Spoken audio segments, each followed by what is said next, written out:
Hey guys, Marauder here, and welcome to another collection update. I've got everything in front of me here that I have purchased since the last collection update. There are 7 games in total, which makes this one of the smaller overall collection updates that I've ever done. But I thought I'd show them off, and hopefully you see some games you're interested in, and I give some recommendations as we go. So let's get started with something I found on Nintendo Game Boy. I don't buy a lot of Game Boy games, mainly because I don't really play it all that often, but King of Fighters 1995, label has a little bit of wear on it, but that's alright, probably from just taking it in and out of the system, whoever owned this before me. I was just buying this more out of sheer curiosity than anything else. I wanted to see how it translated to the Game Boy, because I also have other fighting games that I bought for the Game Boy, like Battle Arena Toshiden, among others, and I'm actually surprised. This translated pretty well. The characters all have this anime-style chibi look to them, and the game actually looks really good on the Super Game Boy. It has a bit of color to it, and yeah, it's actually not that bad. It is nail-bitingly difficult, and the controls are not sluggish, which I like. Everything moves pretty fluidly. There's a little bit of stuttering, but not anything you can't adjust to as you play. So actually, this is not a bad game on the Game Boy if you're looking for a decent fighting game. I know there aren't a lot on Game Boy, but that is, I think, pretty good for what I was expecting it to be.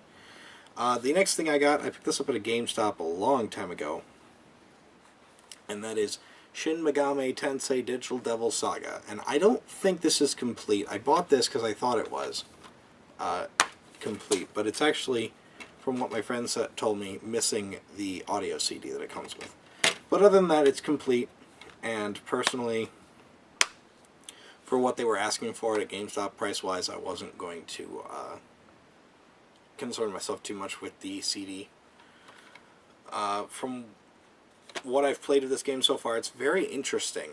I've been trying to get into the Shin Megami Tensei series for a while, and like I've played a bit of Persona 4, and I have another game here as well in the series.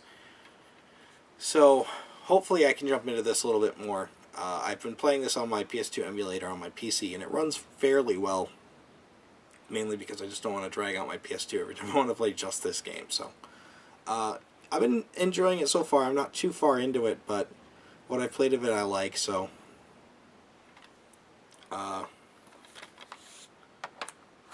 yeah, I don't know if I can really technically recommend that, though, since I'm not all that far into it. The next stack of games, these are all 3DS games that I picked up.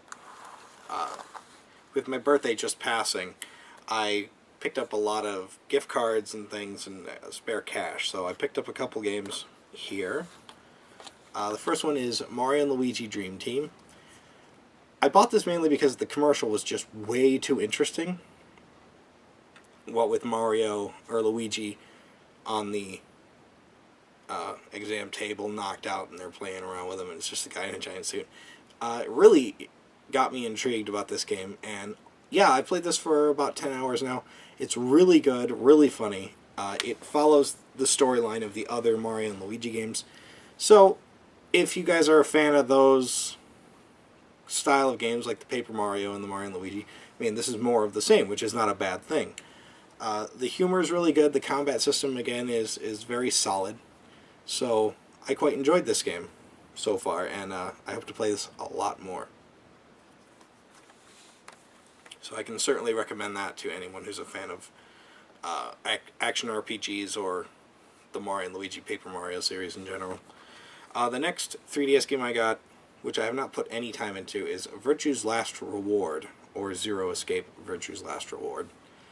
This is the sequel to 9 Hours, 9 Persons, 9 Doors. I love that it's written on the back there so I can actually say it right for once in my life. Which is more or less a graphic novel, and it's quite adult, surprisingly, on the original DS. This one, Virtue's Last Reward, came out on the 3DS as well as the PlayStation Vita. I was going to get the Vita version, but they didn't have it complete at GameStop. They had this version complete at GameStop, so I picked this one up instead. Again, I haven't had any time to play it yet, so I can't recommend it, but just happy to have it in my collection for when I do get around to it. And the last game I picked this one up a couple months ago. It's Shin Megami Tensei 4, the collector's edition. I special ordered this off of BestBuy.com. I never order anything off Best Buy usually, but I had a gift card, so it brought the price down to a reasonable amount. It comes with the game as well as a audio CD and a gigantic strategy, what they call a strategy and design book. This is very, very detailed. I'm hoping when I actually start playing this, it will really come in useful. So, very happy to have this. Again, I haven't played too many of the Shin Megami Tensei games, but this one just looked fantastic. Also, if you pre-ordered it, or I should say if you register it with Club Nintendo at the same time or along with Fire Emblem Awakening, you got $30 credit back. Well, it's eShop credit, but you know, they give you $30 credit back, which is nice. So I used some of that to get Attack the Friday Monsters on the eShop, as well as buy the 4 Plaza games that they just released to update my Plaza with all those. So it's very useful, very nice to have this game. A couple of my friends have also played it, and they are enjoying it very much. So I'm hoping to jump into that and maybe play along with them. The only thing that upsets me is there's DLC for it that's actually story-based DLC, and I'm not a fan of story-based DLC in RPGs. I think it kind of cheapens the experience overall. I mean, when you're paying $50 for this edition with the strategy guide and everything, it's kind of upsetting that you don't get the complete game.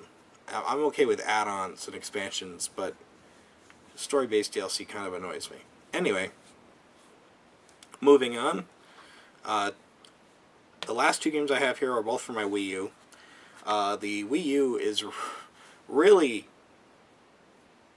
I don't want to say floundering, but it certainly is slow at getting out the releases. But these are 2 games on the Wii U that I had to pick up, both of which are released by Nintendo. So we'll go with the first one here. Pikmin 3. If anyone listens to my podcast, you'll know that I've already played this and talked about it. Really like this game. Really great.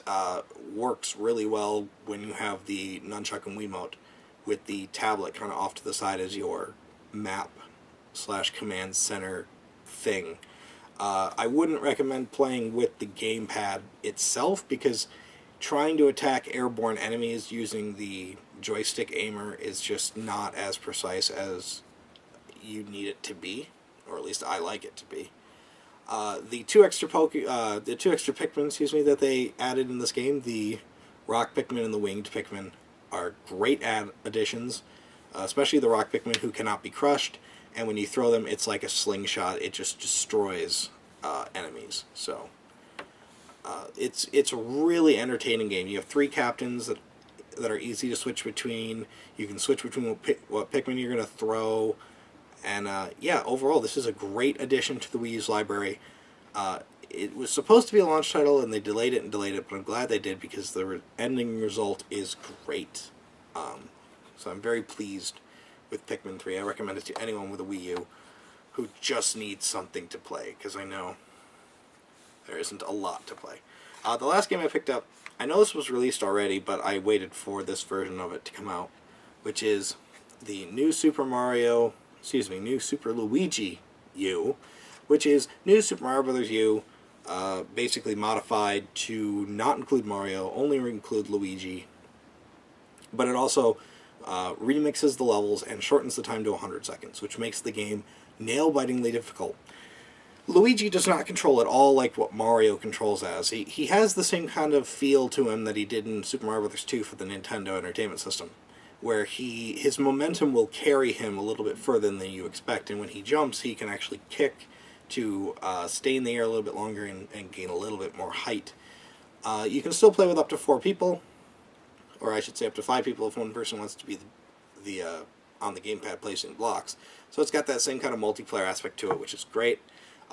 Surprisingly, the fourth player, since Mario is absent, has been taken up with the role of Nabbit, which what Nabbit does is, in the original game, he would steal stuff and you had to go back to those levels, chase him down, and retrieve it.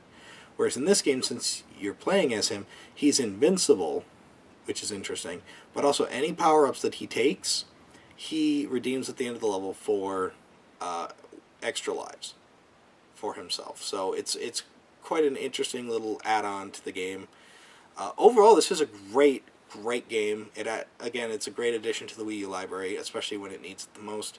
Hopefully they'll get a little bit more games coming out right before Christmas and really hit that Christmas season head on. I know they dropped the price of the Wii U Deluxe Pack by $50, and they're releasing a new 3DS model called the 2DS, along with I know Pokemon X and Y are coming out before Christmas, but hopefully on the Wii U side they can really get that hype train going and really sell a lot of consoles, because the Wii U is a great console.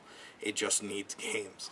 Also, this is part of the Year of Luigi, as the badge says up there. Now, they released this digitally a month before this version came out, but then put the physical copy out. And of course, I wanted the physical copy, so here you go. But very great game. Anyway, those are all the games that I have to show you.